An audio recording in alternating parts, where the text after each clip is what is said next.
మొత్తం తండ్రి ఆశని కొట్టేసి చెల్లికి అప్పించిన దుర్మార్గుడు ఈ జగన్మోహన్ రెడ్డి అవునా కాదా అని మిమ్మల్ని అడుగుతున్నా. అలాంటి వాడు మీ ఇంటికి అండగా ఉండని పనికొస్తాడా అని మిమ్మల్ని అడుగుతున్నా.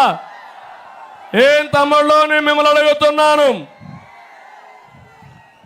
ఇటు చూస్తే జనాలు విపరీతంగా ఉన్నారు, ఇటు చూస్తే కనుచూప మేరల్లో ఎక్కడ చూసినా జనాలే జనాలు.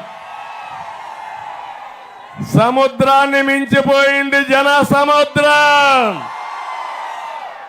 ఇప్పుడు మా ఆడబిడ్డలకు హామీ ఇస్తున్నా,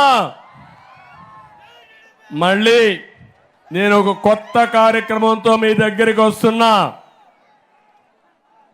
సూపర్ 6 లో మా ఆడబిడ్డల కోసం మహాశక్తి ద్వారా మీ దగ్గరికి వస్తున్నా. ఒకటి, తల్లికి వందనం కింద ఎంతమంది పిల్లలుంటే అంతమందికి 15,000 ఇచ్చే బాధ్యత నాదని మీ అందరికీ హామీ ఇస్తున్నా. 2, ప్రతి ఒక్కరికి 1,500 రూపాయలు నెలకు, సంవత్సరానికి 18,000, 5 ఏళ్లలో 90,000 ఇస్తా. 90,000ని 9 లక్షల రూపాయలు చేసే మార్గం కూడా మీకు చూపిస్తాను. ఇది నా భరోసా.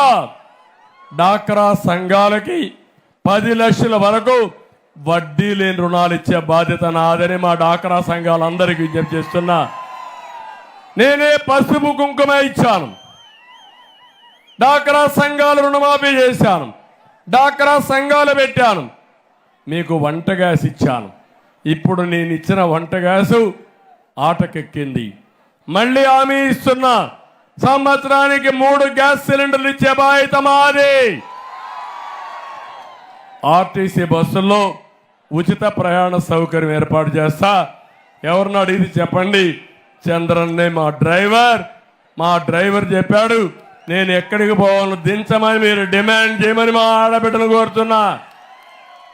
ఇంకొక పక్క భరోసా నెంబర్ 8, పింఛన్లు ఇచ్చే వాళ్ళందరికీ ఒకటి హామీ ఇస్తున్నా. తమ్ముళ్ళు, నేను ఒట్టొట్టి మాటలు చెప్పడం లేదు. 200 రూపాయలు పింఛన్ 2,000 రూపాయలు చేసింది ఎవరని అడుగుతున్నా. మిమ్మల్ని పింఛన్లు ప్రారంభించింది ఎవరని అడుగుతున్నా.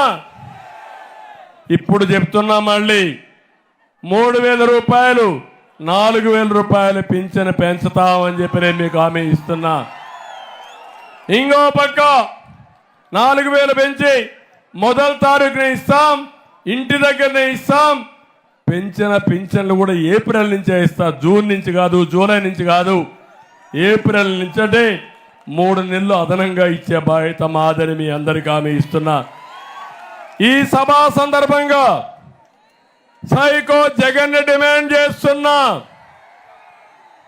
రేపు మొదటి తారీఖున ఇంటి దగ్గర పింఛన్ ఇవ్వాలి. నాటకాలు ఆడద్దు, శవ రాజకీయాలు చేయొద్దు.